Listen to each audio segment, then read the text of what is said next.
بعضی هم میگن همین خدا کریمه، ایده برد زبونشونه که میگن.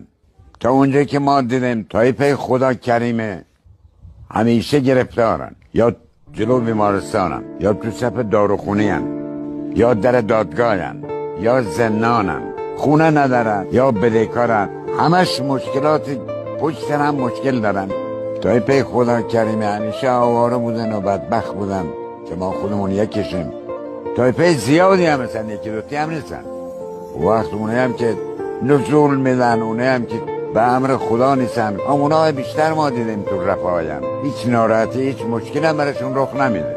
تایپه خدا کریمی هم همیشه یا از دکتر میان یا میخوان برن دکتر، یا عقب آمبولانس میرن یا عقب آمبولانس برمیگردن میان.